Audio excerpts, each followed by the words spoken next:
Who is your football idol? My favorite player of all time was Ronaldo, the Brazilian. I think was the most amazing player, and I watched Barcelona just to watch him. We'll get back to Ruben Amorim in just a quick second, but remember, if you like this video, please like, share and subscribe, and don't forget to click the notification button so that you know when the next Big D video hits. And as ever, if you've got something to say, please put it in the comments. The Big D reads all of the comments. And in this clip, well, it's a little Q&A with Ruben Amorim, and it shows a nice little insight as to what kind of guy he is. So, yeah, have a look at the clip and stick around for after the clip, because the Big D is going to comment on this little Q&A. Here he is. How do you switch off from football? I really like to play with my kids. I don't have time to do anything else.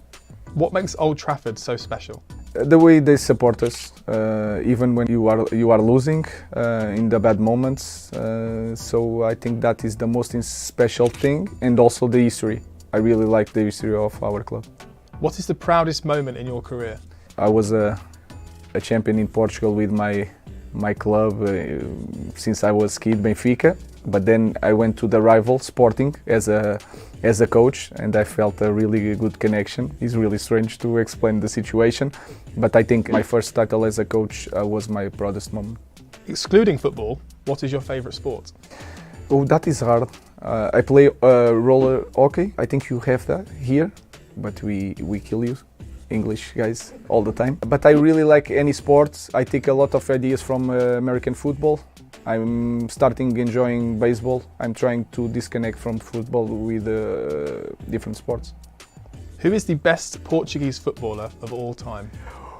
That is a problem. I think Cristiano Ronaldo is the biggest player, but Eusébio was amazing. I didn't see Eusébio, so I have to divide. The best that I seen was Cristiano. I think Eusébio is there with him. Do you have any pre-match superstitions or rituals? I just give one bottle to my assistant, but I think I will change that, because this is the time when you are not winning too much, you change things. The rest I change all the time. What makes the Premier League so special? It's really hard. It's really hard, and everybody can win against any opponent. The environment, it's really tough with the media. It's really tough, but then outside the people are really polite and can understand this is just a game, so it's a dream in that aspect. Which is more challenging, being a player or a manager? Manager. When you are a player, you just focus on you, and then when you are a manager, you have to focus on a lot of people, not just the players, but all the staff. All the staff are paying attention to you, so you have to pay attention on that. And that is something that I didn't do very well in the beginning here in Manchester, because I was focused on the games. So in the moment I'm starting to get a real good connection with all the staff and the players. If you could relive one day in your career, what would it be? I think the last day in Sporting was really amazing for me. It was a very good feeling. Sometimes it's good to have that feeling, and then the first day here in Manchester, to start all over again, knowing the different things, to try to change the course of things. What is your favourite song the Manchester United fans sing? Country Roads, that they adapt, that is perfect. I really dream to win a title and listen that song and Old Trafford. What is the best atmosphere you've experienced in your career? The Manchester United away fans are really, really, really amazing. Old Trafford is amazing, the sound, the way they support us.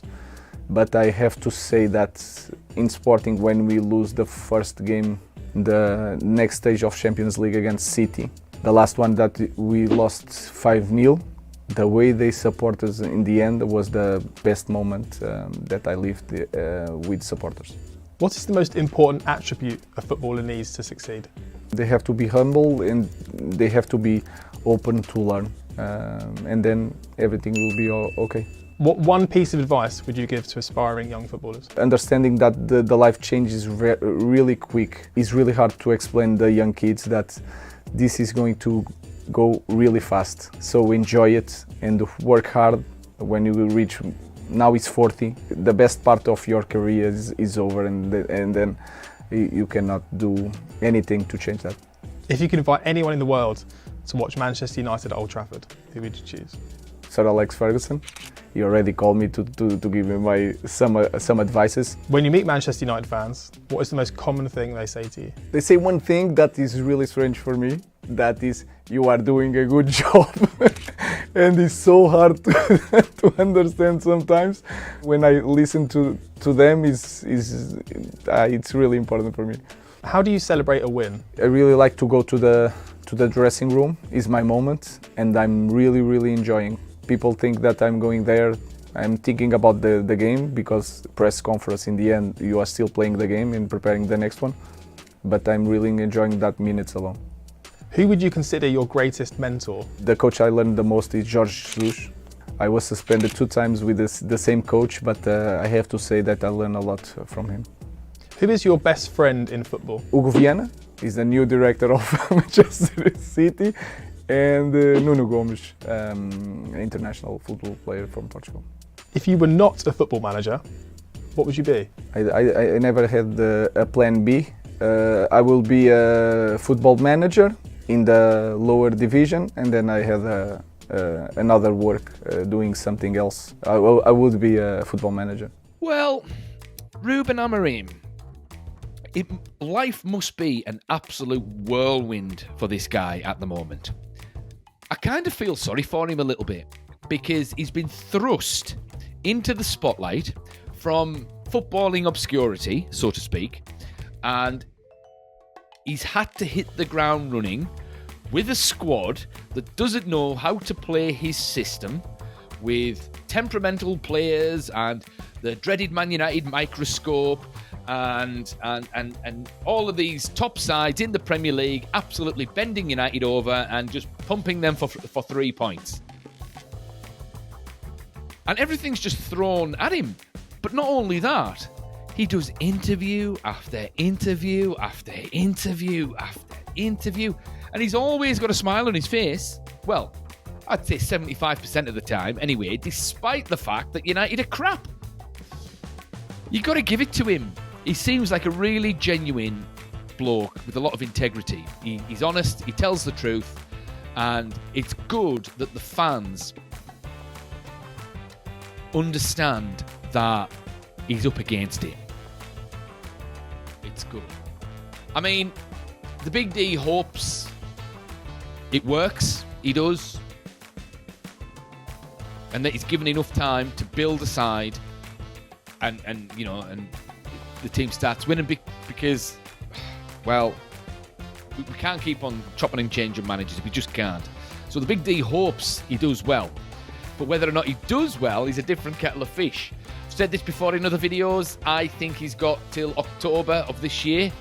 If that team is not dramatically improving compared to right now, then I think his days are numbered.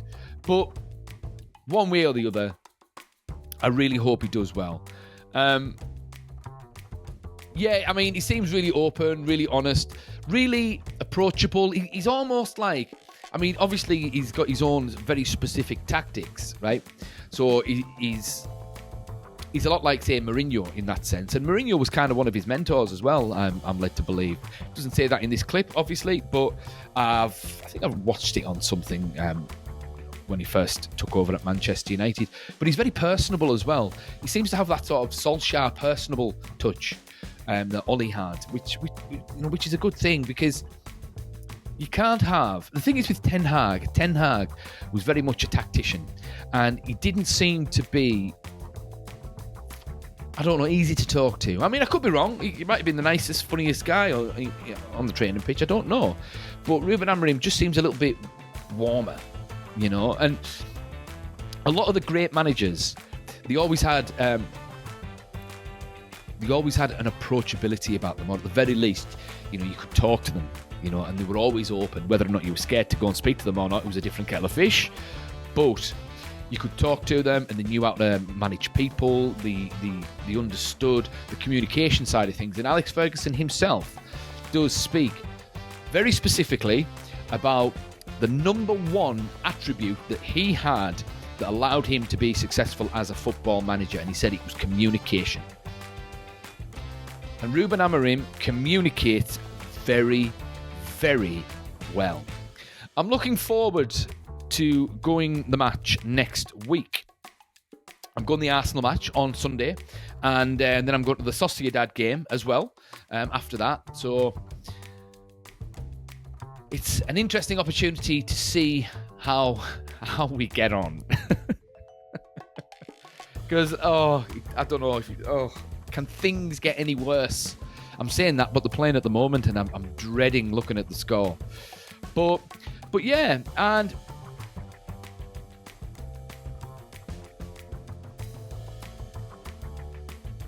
what I also like about Ruben Amorim, as well as his honesty, he's honest, but it's in a very diplomatic kind of way. So that was a good instance there where he was talking about who the greatest Portuguese player of all time was. He could quite easily have just said Ronaldo, but he said Eusebio as well. So that was good. He sounds like he's a bit of a football historian as well. So that is always a bonus. But what do you guys think? Will the tide turn for Ruben Amorim? How long has he got? And what does he have to do to turn the Titanic around? Anyway, as ever, thoughts in the comments, and the Big D will see you in the next one.